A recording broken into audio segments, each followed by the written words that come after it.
Hi, Kim here from Life Strength and Health, and in this video, I'm going to show you how to season a carbon steel wok. This video I actually recorded about 5 years ago. And a lot of people from time to time still ask me where this video is located, and it was actually uploaded on an old YouTube channel. So I figured I'll put it on this channel so it's easier for everyone to find. This video is also located in the health library of our private health community, and I will put a link in the description box below if you would like to learn more about that. Just before we dive into the video, please click the like button for this video and the subscribe button so you'll be notified when we release future videos. Okay, so without further ado, let's dive into the video on how to season a carbon steel wok.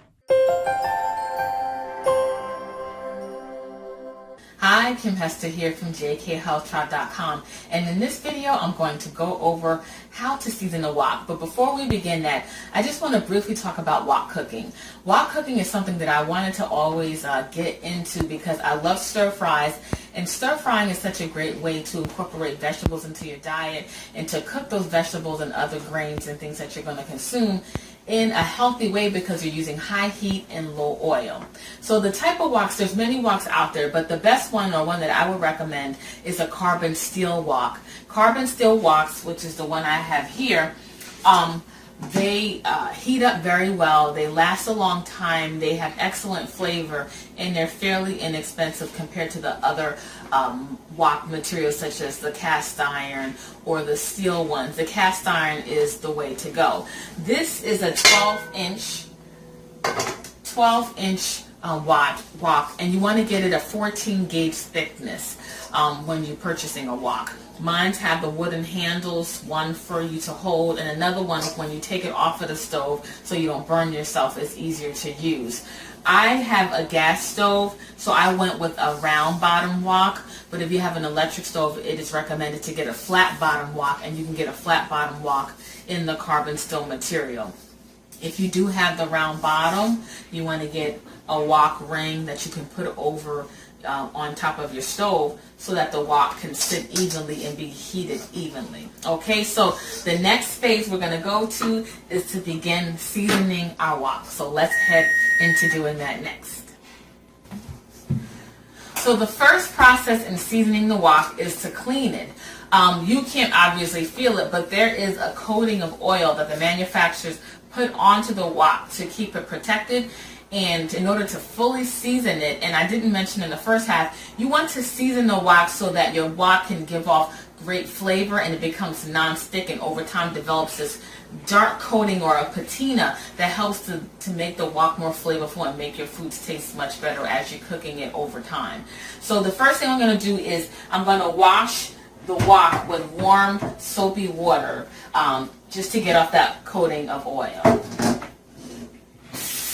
And you're going to use some type of scouring pad in order to do that. And you're just going to wash it off.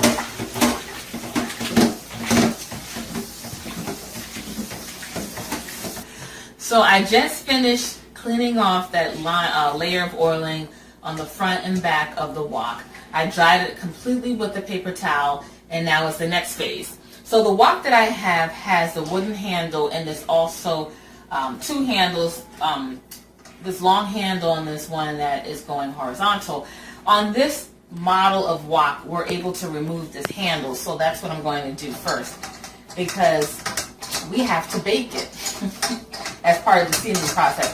So what I'm going to do is I'm going to take off the handle. Just screw that out. I almost got it. Okay, so this comes off. And what I'm going to do is I'm going to take some oil, any oil will do, a high heat oil preferably, and you're going to take some oil and you're going to coat the wok. It doesn't have to be a thick layer, just enough to coat it and protect it while it's going to be in the oven. Okay. So once that is done, you need a damp cloth. This is only for the ones with the wooden handles. You're going to take a damp cloth and wrap it around this wooden handle because this is not removable. And this is going to protect the handle when it's in the oven. So you're going to wrap it with a damp cloth, and then you're going to get a piece of aluminum foil and wrap it around that. Okay. And then once you do that, before I began, I preheated my oven to 450 degrees. And I don't know if you heard the beep in the first part of this video, but that was the oven saying that it was ready. So we're going to place this in the oven face down so there's no residue or nothing collecting at the bottom of the wok. We're going to place it face down in the oven, and we're going to bake it for 20 minutes. And after that, I'll show you what we're going to do next.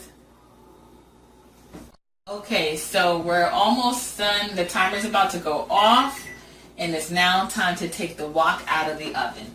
I had it in the oven for 20 minutes at 450 degrees, okay?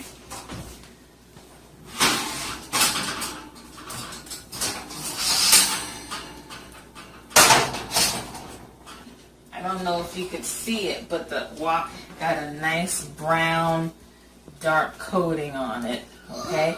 So I'm going to sit this in the oven, not in the oven, in the sink because it's really hot. And I'm going to take off the handle, put it on the stove, and then we're going to cook our chives in it. So I'll be right back. Okay, so I took it out of the oven. I put the handle back on. It's still hot. So now we're going to cook our pungent vegetable. I have scallions, but you can use chives, you can use ginger. Any pungent vegetable you want to cook as the last stage, because there is it's something called aluminum. Basically, when you cook the pungent vegetable in the wok, it removes the metallic taste that you're going to get. So that's why you have to do this last step. So I have mine on high, and I'm going to put some oil in. And then we're going to stir fry our chives until they're charred. And you're going to just keep cooking these down until they're charred. So I'll come back after that's done. So as you can see, these scallions are charred. And I've been just rubbing it all around the edges just to get that metallic taste out of the wok. So I'm going to turn the heat off, and I'm just going to remove these scallions. Put them into the bowl. And as you see, it has a pretty patina, as they call it, at the bottom. And as you continue to keep cooking on it, it's going to get darker and darker, and the flavors are going to seal. And this wok is going to be amazing. So just wanted to share that with you. I'm just going to wipe it down once this is over with some paper towel, clean it all out, and it's ready to use. And you kind of treat it like a cast iron skillet. You don't want to use soap. You just want to clean it with some warm water, scrub it, but you don't want to use any soap on it. But they pretty much say that a wok you cannot damage it. Even if it starts to rust, you can scour it, re-season it, and use it again. So I hope you see that 3 simple steps you can season a wok. Below this video, I will list links where potential places that you can buy a carbon stove wok. It's really easy to find. And happy woking.